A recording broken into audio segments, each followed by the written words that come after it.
Our neighborhood was run by the Rolling 40 Crips.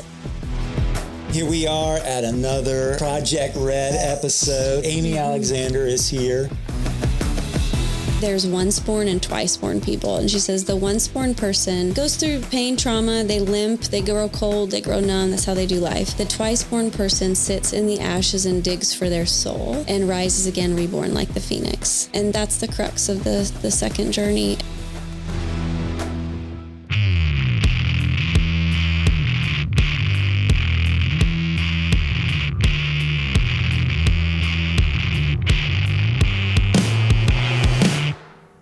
All right, here we are at another Project Red episode. We are just finding all the incredible people who have been in and out of our life, and each one has been just so special. And today will be no different. We have a dear friend, personally to my wife and I, Andrea and I, and to our organization, Hands and Feet Project. We've been partnered with Refuge Center for such a long time, but Amy Alexander is here.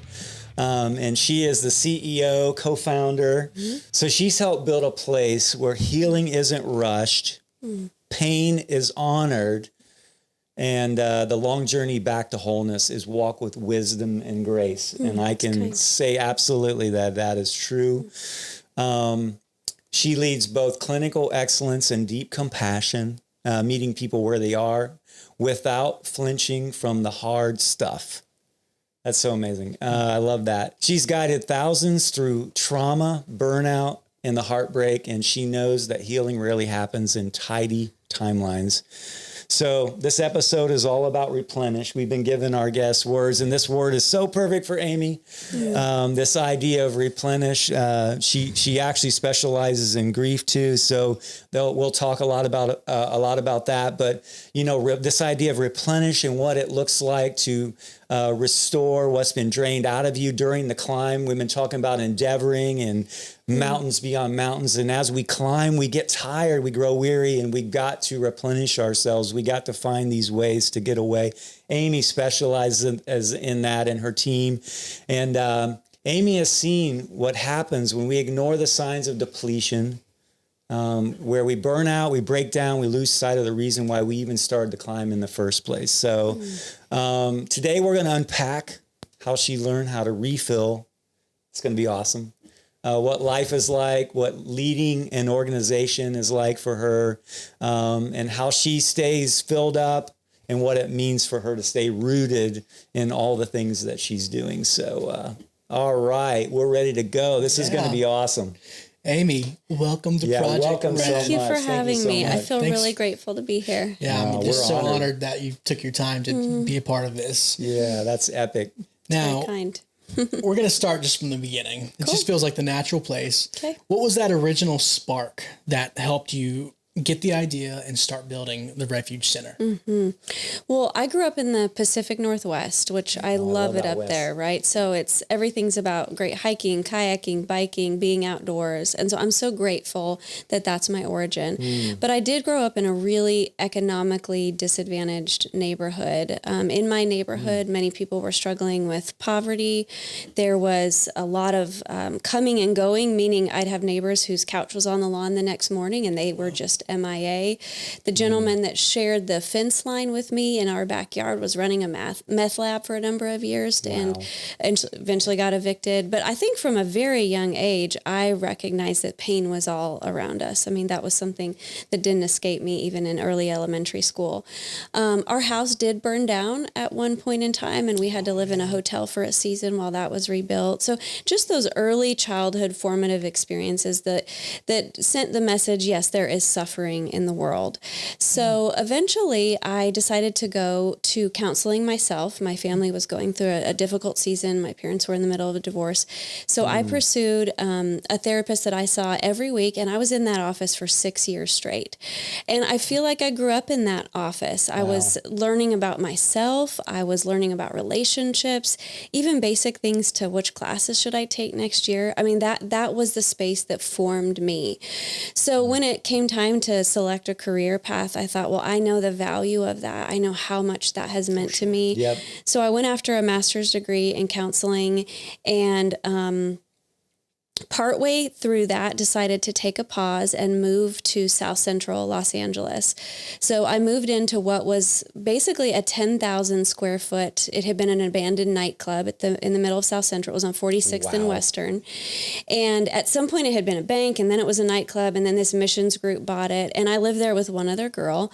Our neighborhood was run by the Rolling 40 Crips. And so right away when I arrived, my first night, I parked my little green Ford Focus on the side of the building. They ran into it, left their vehicle in my trunk just to basically say, you're not welcome here.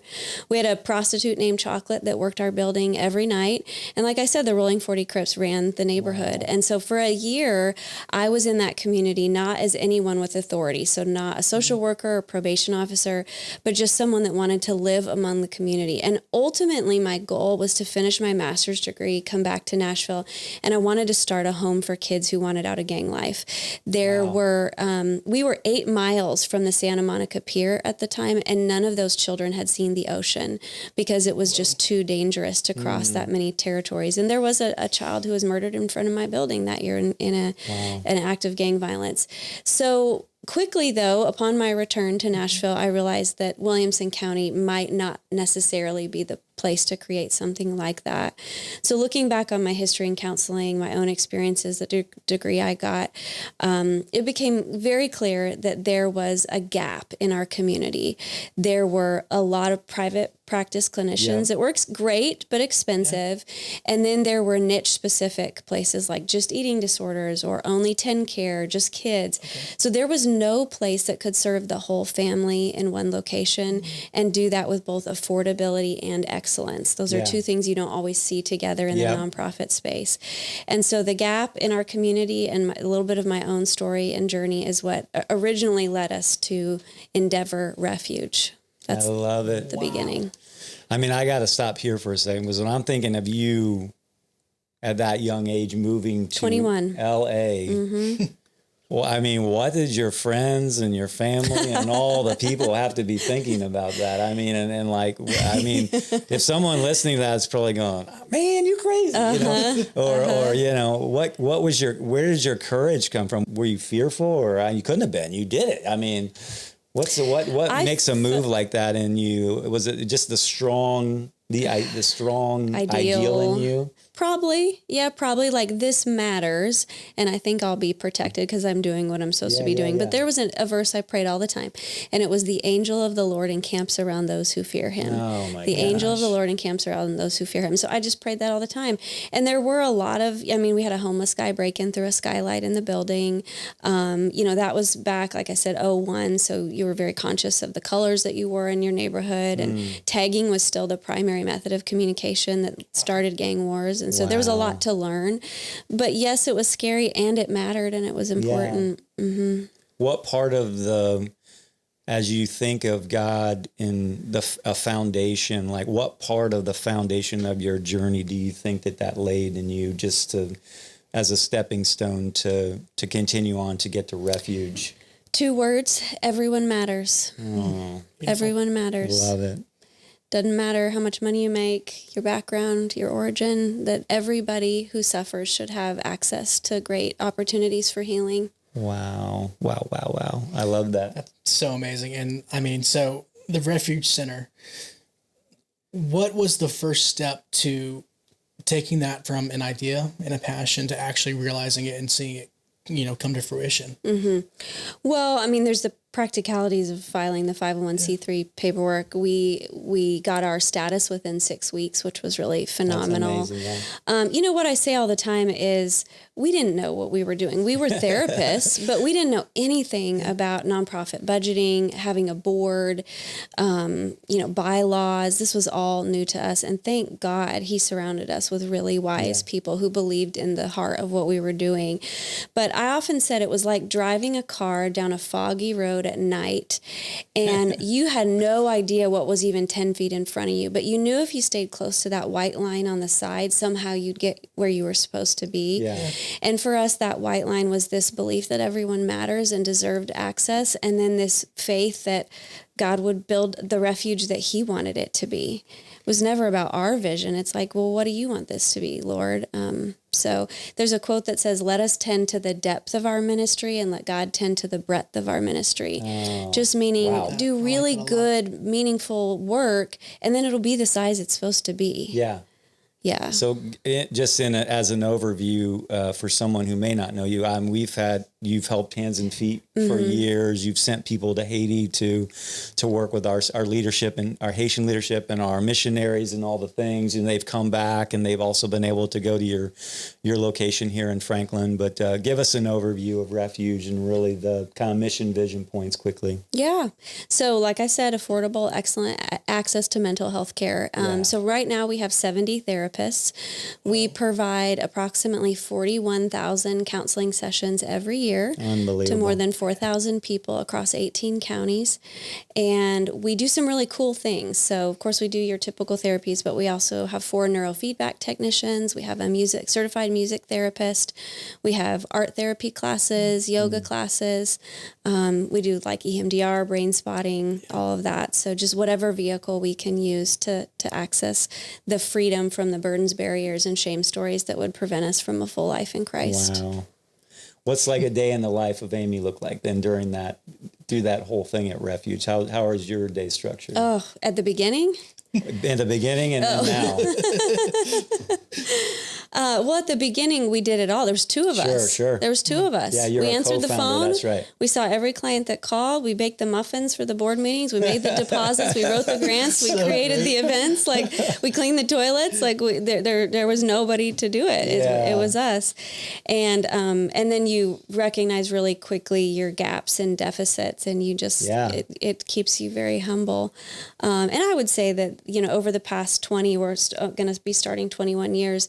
It's the climb has always felt steeper than what we had the muscles for. So good. I wish that it would plateau sometimes, but again, it just really keeps us reminded of the fact that we need God, and we cannot do this without him, whether it be fundraising or whatever that is. Yeah. I mean, you just moved into a beautiful new building, and I remember one of the times I heard you talk, you were like, this has taken forever to 4,340 days. Yes, there she knows the days. 12 years. 12 years to move into what you would say is I feel like when we were making records as a band, like it took us our 3rd record to go, that's us. Yeah. And like your new building is kind of like you just saying, okay, this is Refuge. You got there. It's the whole package. It's got all the things you wanted to see in it. And so congratulations on that. That's awesome. I love that for you. So cool. For sure. Yeah, it's cool when your insides match your outsides, meaning that's the level of care we were always offering, but it feels congruent now to have a space that represents that. Yeah. I love it. I love it. I mean, you mentioned the climb and that you wish that they were, plateaus. Sometimes you don't get those. So as we're talking through Project Red, we're talking about Endeavor, we're talking about Mountains Behind Mountains. This month we want to talk about Replenish. Yeah. And so that's finding the rest that you need while you're on those journeys where you're not getting those breaks. So I want to know how you approach finding a way to replenish yourself and providing that for others, with your work at the Refuge Center. Sure. Okay. I mean, there's so much I could say on this topic. I'll start with a story. Yeah. So we started Refuge in 2005. By 2016, I burned out. I really, really had a crash and burn. We had just lost a therapist to cancer. I had a newborn.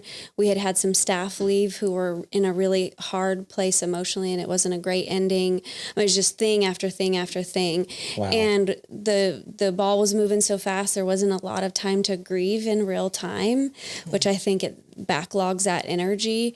And I just had a crash and burn. So I felt so grateful that at the time my board supported what was a 10-week sabbatical for me. Wow. So I walked out the door, closed my laptop, and for 2.5 months, I really spoke to 5 people.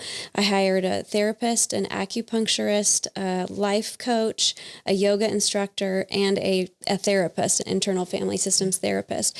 And I felt like I crawled up on an operating room table and just said, I don't really even know what's wrong with me, but I'm not okay, so go. Like, help me figure it out. Yeah. And I was so deeply tired and sad and grieving all of these losses. Yeah. But again, there just hadn't been a lot of margin to unpack that. So I know there's, like in the cruise ship world, cruise ships get scheduled for a dry dock. Okay. So they get pulled into port, they get loaded onto a dock, and they're not used. The insides get fixed, the remodel happens, they get in and deal with the pipes. And it is like the dry dock is so critical for anybody in ministry. Yeah. You know, pull into port, stack up, and let a professional in some regard help you figure out where you're leaking or yeah. You know, absolutely. So sabbaticals are huge. They're just huge because you know, a 1 week vacation is nice, but sometimes the work has been so hard. Yeah. There's 5 things though that I feel like I have learned for myself are really critical to my own wellness. So the first one is silence. Wow. Silence. Yeah. So that's got to be hard for so many. I'm just thinking about that. One of our board members says he goes on silent retreats, weekends away where he's not allowed to talk for 3 days or so. You know, mm-hmm. I just like, whoa. You ready to sign up? I mean, the idea of it sounds just amazing, but I think my inner monologue would just would drive me mad or something. I don't know. Yeah, it sparks anxiety for most people, but the input is massive, right? We're listening to podcasts on our way into work. We're listening to sermons on our way out. We are constantly in conversations and meetings, and there's never not input. And so just to even take a 30-minute walk in the morning without your phone, it's you and the birds and Jesus. Amen. Silence. I did it yesterday, and it was amazing to me after that amount of time what came up that I was unraveling stuff that if I hadn't made space for it, I wouldn't have dealt with it. So silence for me is huge. The next one is movement. So again, the energy of our experiences, it lives in our cells. It's stored in our bodies, and we have to find a way to cathart and release that. Okay. And so it could be your 8 to 12,000 steps. It could be mountain biking. It could be yoga, hiking, climbing, dancing, whatever that is. But you have to move the energy of your experiences out of your body. And for me, I sit with people all day long and absorb their energy.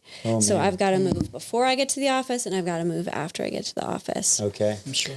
Number 3 is creativity. So going into that right brain stuff that just takes you off the to-do list. And it could be soulful cooking. It could be the way you're planning for a hike. It could be, art or paint or whatever. But I think creativity is a hallmark for emotionally well. What are your creative outlets? I do love to bake, but anything outside. And it really, so once a quarter, I need to leave. I need to go somewhere. I look at those nice $59 Southwest flights, whatever. I always thought it was so amazing. Andrew and I talk about this all the time, like how intentional you were. Mm-hmm. She would just say, Amy's flying off to Boston, with her whole family this weekend. And then you've bought a tiny home in the Swanee area in the woods. And you're just kind of like, I just want to create that woodsy, cool space to get away in. And so I'm just thinking of some of those kinds of things. That's awesome. Oxygen. That is oxygen for me. Just change of perspective, just a reminder. Venue. I mean, I remember taking on a really traumatic case about 3 or 4 years ago, like the cover of magazines type traumatic. I mean, it was horrific. And after that first appointment, I thought, I desperately need to go somewhere where I feel very small because I feel really responsible for this amount of pain right now. So I looked at my husband and I was like, could we go to Niagara Falls next weekend? I just need to get on that boat and be in front of Niagara Falls. Whoa, with all that. Yes. And just feel tiny in the midst of this big, big pain. So that's what we did. So I love it. That's a visceral thing. I think service, now I do feel like the work I do is service, but for some people, service is a really important part of being well because we get pretty consumed with ourselves. Yes. eyes off yourself and onto others. Totally. Yeah. Well, and there's like research around consumption versus contribution. Oh, wow. So if you're consuming more than you're contributing, you're generally not a very happy person. But if you can tip those scales, the joy factor goes up. So, Wow. And I know you guys offer a lot of ways to serve and get involved. Yeah, absolutely. Yes, we do. Yeah, we definitely sure. do. So Then the last thing is friendship. I think friendship is a really important part of being a healthy person. The research says that you need about 4 to 7 what we call iron sharpens iron people in your life. That's people that when you sit down with them, they make you a better person. Miss Andrea McGinnis is one of my 4 to 7 and has been for about a decade. I love But that. those are my survival skills, those things. Cool. That's amazing. I mean, as I'm listening to those, I'm thinking, I'm like, okay, what am I not doing in my own life right where's now? the gap? Yeah. What's the gap? Or even if there's not a gap, how can I improve what I am doing currently? So for anyone listening, what would you say are natural, steps towards approaching some of these, things? So like, let's take, creativity. Like what should they do if maybe they are, feeling a little, depleted in that area. Right, which would be the opposite of replenish. Yeah. Well, I think you don't know that if you don't pause to ask yourself the question. So like step 1 is the pause, like the inventory. If you get to Friday night and you're just like, I'm just not feeling energized, I feel so worn out, I feel irritable, then maybe look at those 5 things and see what you're deficient on. A couple Friday nights ago, I was feeling deficient on creativity. So I went to Target and bought some color by number stuff that I did at my son's football game, and that filled my bucket. Love it. It's not hard. Yeah. It's not hard, but you have So to slow down. we don't have to make it so complicated or so big or Not so at like I got to all. start a new hobby or I got to take some painting classes. No. Yeah. No. Gotcha. That's awesome. And I feel like a lot of times life can feel just so fast paced. You're And onto something there. Yeah, like you're not really even catching up to, even have time to think about that. So finding that pause is just going to be so essential to even address those needs. So just for me, I'm looking at it. I'm like, okay, I'm a new dad. He's 5, almost 6 months old. I'm working. There's house chores, and I'm like, okay, where are my moments that I'm intentionally, slowing down, or going for that walk or, I'm realizing even right now, I'm like, okay, maybe I need to step it up in some of those areas. Cause I'm not being the best version of myself for me, for God, much less, my wife and child. Yeah. So I'm even addressing that right now in this chair. And Totally. No, I love it. Awesome. Yeah. yeah, Just your drive to work. Yeah. Just doing it in silence. And it will feel uncomfortable and it will feel a little boring, but then your brain will start working on the stuff it needs to. Yeah. Is there a certain amount of time that you think is beneficial? Like maybe a minimum amount of time that you should allot for being quiet? I mean, like you just mentioned, you drive to work. My drive's not super long, fortunately, but like, is there a certain, I should hit this threshold to really start reaping some of the benefits? I would work to 20 or 30 minutes if possible. One of the core things I believe in is this idea, and I don't always get this right by any means, but it's this idea of moving at the pace of love. And so is my pace loving to myself, and is it loving to other people? You can't live a hurried life and a compassionate one at the same time. Wow. And That's so beautiful. if I'm running all the time, I can't be good to myself, and frankly, just everybody's kind of a nuisance, right? It's an interruption. Yeah, exactly. Yeah, a bother. And definitely Jesus didn't operate that way. He receives a lot of people. I guess there was moments. Yeah. So when I was in that sabbatical, my spiritual director, she said, I can tell that efficiency is really important to you. Could you just grade Jesus on efficiency? And I was like, oh yeah, sure. So he walked everywhere. He only discipled a few. He didn't fill the room with as many people as he could. I was like D, C- maybe. And she was like, well, maybe efficiency wasn't the goal of his life. Priority. Yeah. That's amazing. Yeah. I mean, I know your story and I know your journey a lot, but for the listener out there, was there ever a moment when you I know you hit the wall and you hit the burnout and all that for you personally, but are there other times when something just seemed so big and you wanted to quit, you wanted to give up, and you just were like, I can't do this anymore? Yeah, I think that the capital campaign build project was absolutely brutal for me. I mean, it's 12 years to build a building. That's ridiculous. I keep saying we're going to be in the Guinness Book of World Records for the longest capital campaign. But I remember one time, maybe 4 years ago, we thought we had hit the number we needed to. We were ready to start. So we went back and priced it, and the price had jumped by $4 million. And I just sat down in my bedroom and I just wept, and I was like, God, just kill it. Just take it away. Give it to somebody else who's better at fundraising, who's more interesting, more sanguine. It's not me. I can't get the ball across the line. I can't. I don't have what it takes. I hate you felt that way. So I'm going to send the money back and give me something else to do. But the Lord was like, no, you don't get to. You're the one to carry this across. Yeah. And what's that feel like when you just know it's pushed back on you, and God's give you this weight to carry, this thing to see through, at least to that point, you know? I tried to find other people who had done really, really hard things. In fact, I called our governor. I was like, I feel like I'm at the Red Sea. I can't turn around, and I can't go forward. Yeah. And so I tried to reach out to people I felt like were really wise that could speak into that for me. Because it felt so hard. Yeah. That's amazing. I mean, a lot of people, I would say, listening right now have probably been in that space, and then they might even have asked the question, God, why do you allow me to be in that space where I'm not going into the promised land yet, but I can't return, and this in between stage feels just pretty awful, you know.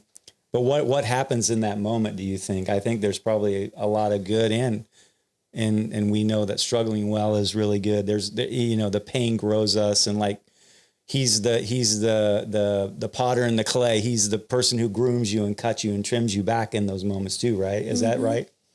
Yeah. I mean, my experience with my life and with Refuge is that I've never been alone. So I've realized you cannot take someone's pain from them, but you can make sure they don't go through it alone. And I certainly felt that, even when it was a bunch of us that felt like a dead end. We were in it together. Yeah, there you go. I never felt alone, and that just matters a lot. Yeah, that's awesome. I love that. What was it like when it finally happened? The victory, the ribbon cutting, and the party. You had to go through all of that. So what was that moment like? Well, there was a moment before the moment. Oh my goodness! No. So money had been raised, building was done. We were 36 hours from the moving trucks pulling up to move, 86 of us out of our building. I almost can't hear this. The paintings were off the walls. The toys were packed up. I mean, we weren't able to really keep serving in our old space. Wow. Everybody's got the whole weekend blocked off to move. And, I'm walking around the site 2 days before, and all of a sudden I hear alarms, and then all of a sudden there's fire trucks. And our superintendent, who happened to be in there, 6:30 at night, runs out, and the look he had on his face, I thought he was going to tell me that someone had just died in the building. That is what I thought was going to come out of his mouth. But what he said was, "I'm so sorry, Amy." And so I run into the building, and the pipes have all burst, and the entire building is flooded. Oh my gosh! We're ripping out floors and drywall, and the sprinkler system had burst and flooded the whole building. So you were going backwards, not forward. Oh gosh. And to be that close. Wow. Oh gosh. Yeah. I mean, yeah. So that was another moment. We have a prayer labyrinth on the campus, and I went up to the prayer labyrinth, and I'm just like, okay, I couldn't even make sense of what was happening. Yeah. And we're talking about upwards of $1 million in damage, so just wild. But people started calling people who started calling people who started calling people. And all of a sudden there's 200 people there. And some people are praying by the fire pit. And some people are praying over me in the labyrinth. And other people are in there with brooms and mops. And our mayor's there just how Everyone can I help? It's 9 at night. Wow. And once again, no answers necessarily, but we're not doing it alone. No, Gabe ceilings are falling in, but here we are shoveling water. Yeah, but that view of the community and the church coming alongside you, and I mean, that was God showing up in a pretty miraculous way there to meet you at your point of need there, and the thing that happened. I think that's pretty special that you've got that kind of network that could respond that quickly. Yeah. That's so amazing. Well, again, it's just this idea that we're not just here for the ribbon cutting. Yeah. We're not just here for the photo, for the chamber or whatever. Right now, we're here for all of it. And what more could you ask for out of your life, you know? Yeah. So you've got it all sorted and you're in and everything is good now. Oh, yeah. We've been in 6 months. It's phenomenal. It's such a gift. I love it. I love it. Beautiful. I'm so glad that you're finally in it. Thank you. So we've got some people listening, and maybe someone's going through something right now and they're in the area. They want to get connected. I mean, what's that's good. What's the process for someone like they're realizing they need help? You know, they can admit that and they want to take that step. Say it were to come to the Refuge Center. What do they do? How do they get connected and involved? That's awesome. Well, and first I will say that one of the most powerful things you can ever say in your life, maybe the most 3 powerful words, is I need help. Once you can say that, it changes everything. And so my motto is show up and tell the truth. Show up and tell the truth. And first you got to show up, meaning you got to get to a room where it's safe enough to be honest. So maybe that's your pastor, your small group. Maybe it's, a therapist, somebody. Get to a room where it's safe and then tell the truth. And sometimes tell the truth is like, I feel really alone right now. I don't know if my marriage is going to survive. I am worried about my kid. I feel like a failure. I think this thing was my fault, right? Tell the truth.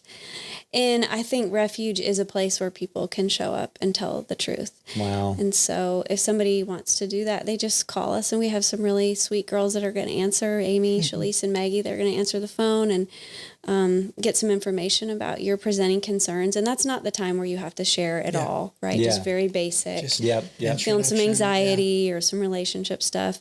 And then you'll do an intake, and then we'll connect you to a counselor that is a good fit with your needs, who's trained in the specialized things that you need for healing. So how do y'all figure out what those areas are? Yeah, I mean, if someone comes in and says, I'm navigating addiction in my life, or I have some grief that I haven't dealt with in a decade, whatever that is, then we're identifying the therapist who that's their specialty area. Great. Or are there natural things that you kind of go to? I mean, I know you talked about MDNR. Yes, yeah. And like things like that. Do you have a process for, hey, let's jump to that first, or do you, what's that look like? Do you mean when someone comes in for the first time? Yeah. So, I mean, in terms of what to expect, I think is your question. Exactly. So some people feel like they've got to walk into the office and the faucet was all the way off, and then the therapist is going to yank it on, and now it's spewing everywhere. And that can feel so intimidating, and it doesn't need to be like that. I mean, it's your hour. We're going to pace this in a way you feel really comfortable with. You don't owe me everything all at once. You can share what you're ready to share. Trust builds incrementally, as it should. Yep. And so, we want to understand your goals and your priorities. Like, if this was effective, what would be different? Describe what would be different. Like I wouldn't wake up with a knot in my stomach, or I'd know how to tell my wife what I'm really feeling, or I'd have coping skills when my boss makes me mad. Like, just like really practically what would be different. And then we're going to build out a model to get you there. I love that. How's your capacity right now? I know you guys. We stay really full, but we also have enough therapists that we're able to manage the wait list pretty well. Awesome. This morning on my way over here, I had a client, and we were going through the hero's journey, which is the format for all great movies and books. But it's like, right, you start this ordinary life, and then this challenge presents and mentors the ordeal. You go into the cave, and then this rebirth happens. And so for this morning, what she needed was to reconceptualize this process that's happening in her life. It's not meant for nothing, but she's the hero in her story. Aww. And so, I mean, therapy can be fun. There's a lot of fun things we can do. Absolutely. I love it. That's so great. Yes, that's awesome. You said that your deepest passion is walking with people on their second journey. What's that mean to you? What's that look What the like? heck does that Unpack mean? that a little. So that's a Brennan Manning quote, if you're familiar with his work. And he just said that many people between the ages of 30 and 60 wake up one day and they realize that they can't live the afternoon of life according to the morning program. Wow. Whoa. And on that day, the opportunity for the second journey begins. So great. So what that means is that all the coping skills that worked for the first half of my life, everything, and some of those could be positive or negative, but they're not cutting it anymore. They're not helping me deal with the pain the way they used to. And so on that day, I have an opportunity to reset, replenish, and begin building a life that's going to work now. And that does mean stripping away some of the stuff that isn't serving me anymore. Wow. So the things that aren't serving you, how do you kind of analyze those? What are those things? Like, I mean, it's going to be different for every person. For the first half of my right? life, maybe I was really conflict avoidant. Okay. And that's not working so well anymore with my spouse. Maybe for the first half of my life, I used alcohol to cope. And now that's catching up with me. I'm struggling at work, or I'm having issues with my health. Yeah.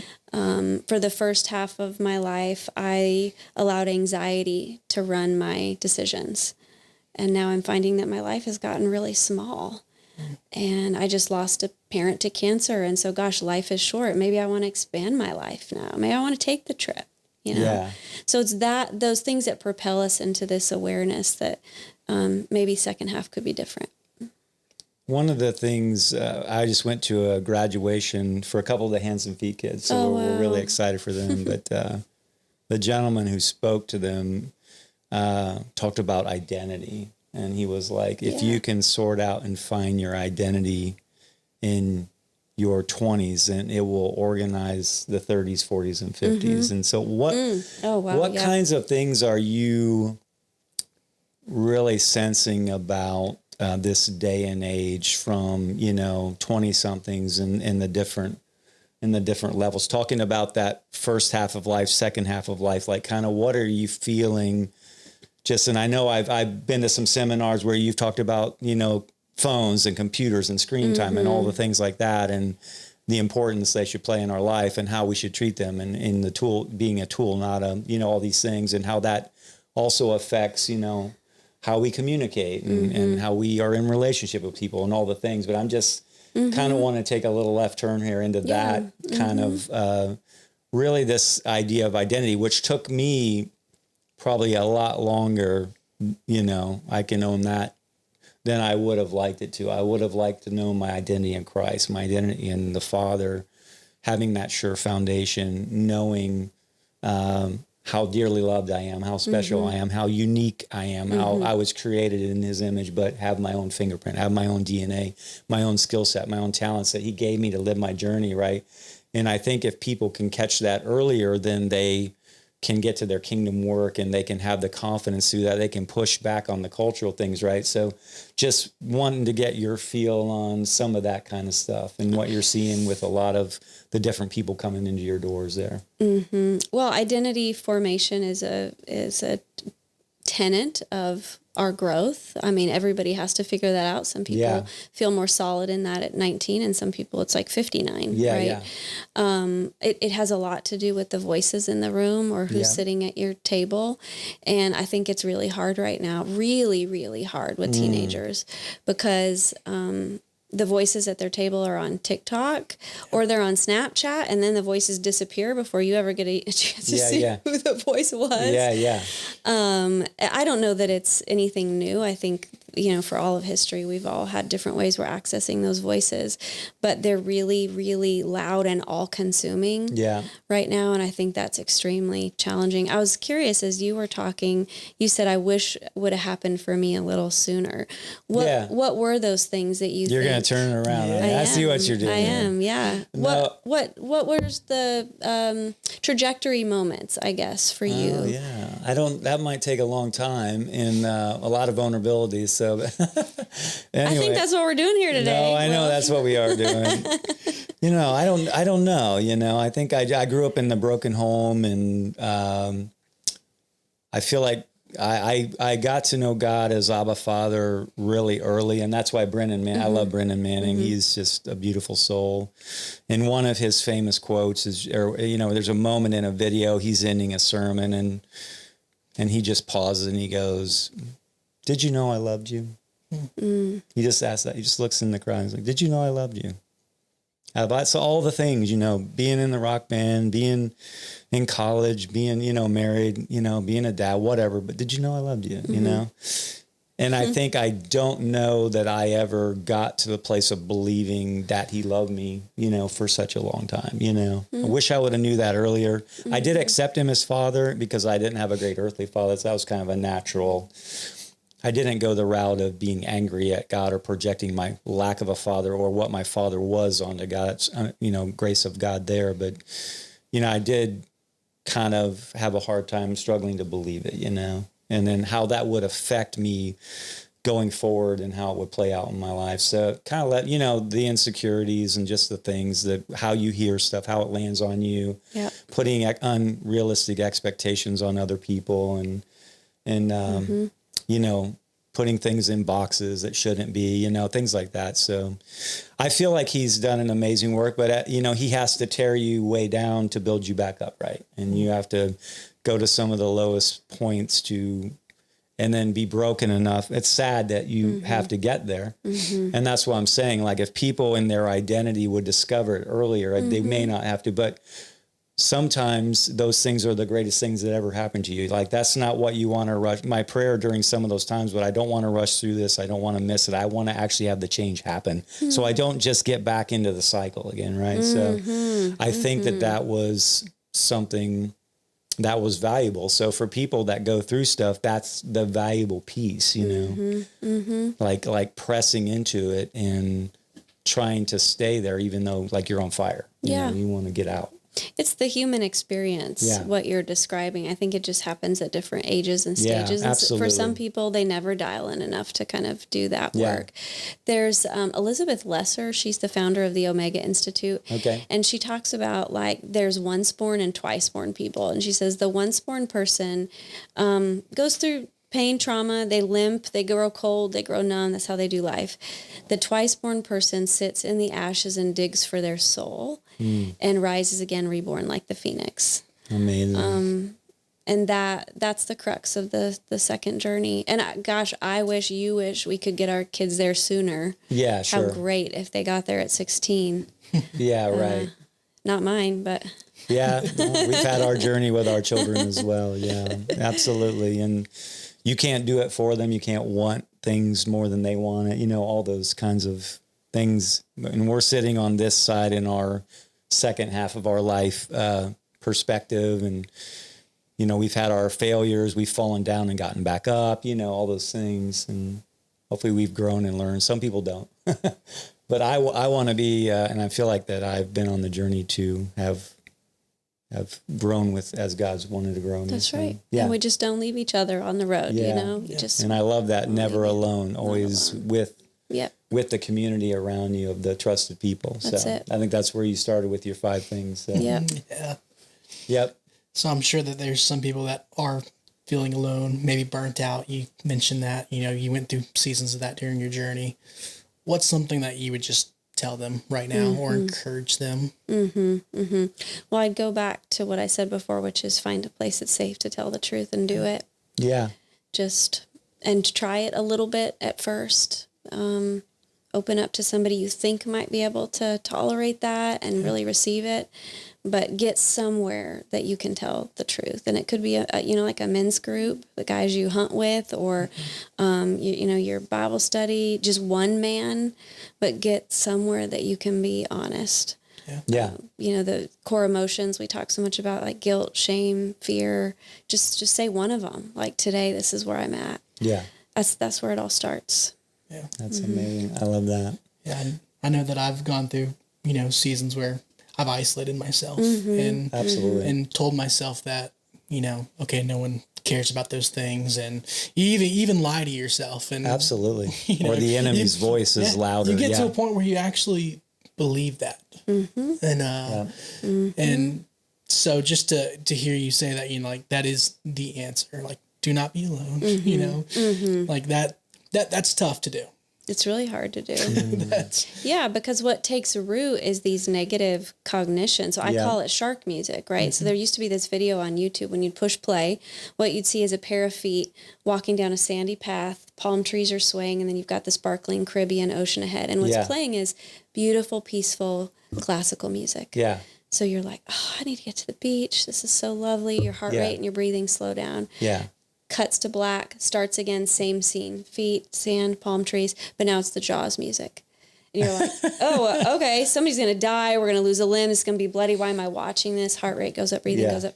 Wow. The negative things we believe about ourselves in our isolation become our shark music. It changes the scene. It colors everything. Wow. And so, again, what's your shark music and who do you sort through it with? That's key.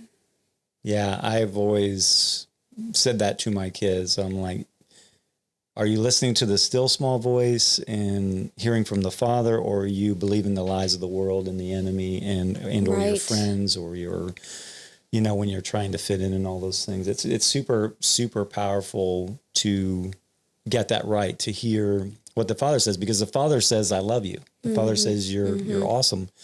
And he's got all these promises for you. And he has all these, he sees the greatest possibilities in you, right? Oh, yeah. And it seems like the world wants to just see the negative, you know, or what you lack, you know. Limitations and where you fail or where you messed up or, you know, didn't hit the marks or whatever. So that, I love that idea. I love that idea. So what does legacy look like for Amy Alexander and the Refuge and like an exit strategy or all those things? You're probably not thinking about it. I don't even know. Don't have to say it, whatever. You're going to work forever. No, I know you're not, because you're healthy and you're doing it right. You're intentional. But yeah, what's legacy look like? What does it look like to finish this journey you're on and to end well and to go to a new season or whatever, to be about traveling or family or, you know, all the things?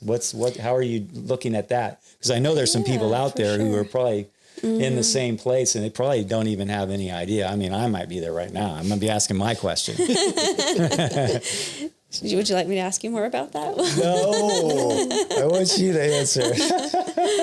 I don't think a lot about the word legacy. I started Refuge at 25. I hope to serve there till I'm 65. 40 years would be awesome. Wow. And I feel like if I get to the end of my life and I stewarded Refuge well and I loved my family, that for me, that's like a life well lived. That's enough. Absolutely. I don't really know that legacy is made in the big moments. I think it's made in the small things. And so at Refuge, we focus a lot on just little gestures of love. Like I'll tell you, this week the kitchen had all these boxes of extra sparkling cider from our gala. Yeah. And I was like, guys, come on, we got to put these boxes away. What are we doing with these?